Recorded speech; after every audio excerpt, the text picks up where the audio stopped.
Akash Inti, your favorite reflection of you. What a day it's been. I just came back from a massage and it's incredible how important these things are. How important it is to have not only an internal practice, whether it be yoga or some type of stretching practice to circulate and move not only the energy or prana within you, but also the circulation of energy. This could be through your blood vessels, through your nervous system, through your lymphatic system. Equally as important, though, I think, is actually having not a meditation. What am I talking about, though? A meditation practice is important, but a massage practice, having some type of massage, I think, on the order of at least once a week for maybe an hour and a half, really to have optimal movements of energy within the body. I mean, I was noticing during the massage itself certain areas and bringing more awareness and attention to specific areas like my legs, for example, the front of my legs, like my quadriceps.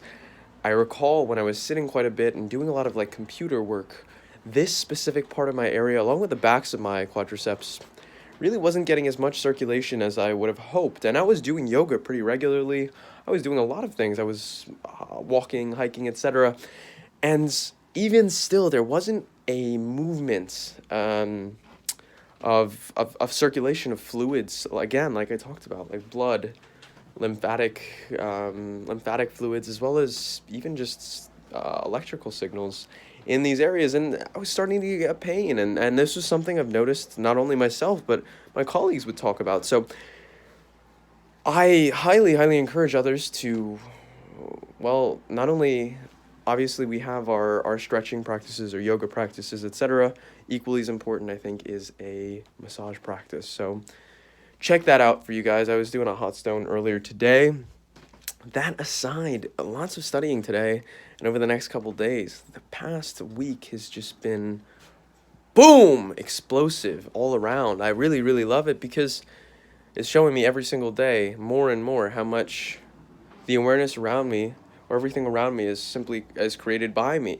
And this kind of gap as to where it's like, well, what is Akash Inti doing? How is he surviving right now? What is he doing with his life? Well, I've noticed that concept is limitless. That concept is, I am everything and I am nothing. I am the essence of value and I am not valuable at all. It's all of these dualities, these kind of mixtures of I am and I am not, of everything, that's really been showing me more and more how much I can kind of use this ripple or this tear in the matrix, in the, I don't even know what to call it, in the universe, and keep that open and spacious, because it's when we keep this open and spacious that really magic starts to happen. And the magic of self-actualization starts to happen as I continue to understand it more and more. I was watching a movie this weekend by the name of Limitless, and I'm sure quite a few of you may have seen this movie. And what did I learn from this movie? Well, I learned how the people that we surround ourselves with, the environments that we put ourselves in, plays a very large role in terms of the type of person that we turn out to be and the person that we are.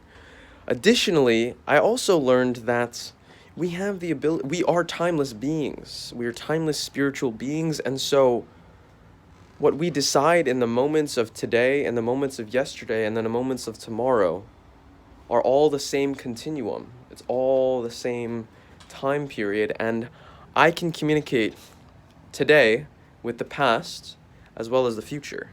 In fact, I can communicate to myself and myself being this individual, this person of consciousness, to each of these, and it's incredible. It's through visions, whether it be a vision board, whether it be a vision workbook, whether it be through a vision journal, all of these different exercises, a vision quest, all of these different exercises, a vision hike, enable us to communicate backwards and forwards in time, and it is really supremely incredible. I've come to the understanding as well, partly through conversations with a couple incredibly talented gentlemen, that we have the ability to not only awaken and recognize that what we've been conditioned and taught in terms of old ways to live, or traditional ways of living, when we challenge those notions of the way to live, or explore our own ways to live, we actually find ourselves in touch with that future self of us, or that self of us that's invigorated. One of the things I really kind of was missing, and I've been listening to a couple podcasts, specifically Jordan Belfort's podcast where he interviewed Lewis Howes. I believe Lewis Howes is known as the author of The Mask of Masculinity. Incredible book. And he himself was actually, I believe, high school. I think he only completed high school. He had no college education, was going to go professional, or he had some college education, but he ended up dropping out. But the point being, he was an athlete, incredible athlete, but his career ended, and he was just like, well, I got to figure this out. And so what I was learning from the interview between these two gentlemen was that this concept of there isn't necessarily, like, we can continue along a path, and then as we are people who just hold ourselves to the highest degree of excellence, eventually that path ends up fueling us with lots of energy in terms of money. Yet at the same time, it doesn't necessarily fuel us in terms of fulfillment. In fact, Lewis talks about how he was doing this sales gig that he was selling online products, courses, etc., and he was making absolute bank. But it was just not fulfilling anymore. It wasn't challenging. There wasn't anything. It was challenging to him, I guess, but it wasn't like, it didn't give him that like deeper fulfillment. And so he found that fulfillment through interviewing and talking through with his coaches, with his friends who are top level athletes, top performers in business. What are their secrets? How do they understand the world, and what are they really doing that puts them at the top of their game? And so it's incredible just to see how others experience this too. It's not a phenomena of, well, there has to be more to life than this, and yeah, I'm making really good money right now, and maybe I've got a girlfriend, or maybe I've got a couple women in my life, but there's something more that I'm looking for. And that right there, it's that level of, what else is there in life?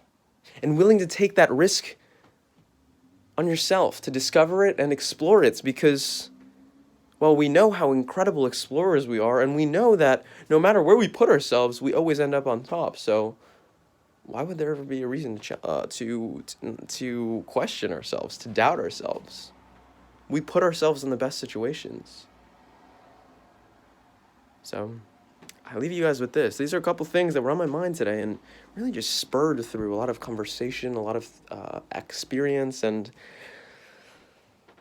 making it happen. That's the most beautiful thing of it all. Specifically as it relates to the masculine, is the masculine, when unleashed and untethered and enabled to be on his own. And I can't speak for the feminine because, well, I am masculine, yet at the same time that would enable me to speak about the feminine, because the feminine and masculine are opposites. So I don't really know. Who knows?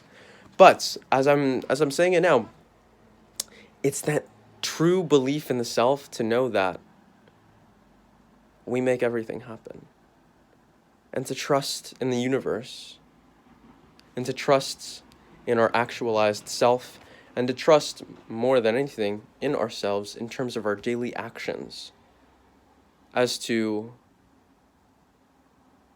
what does it take for us to end up and to create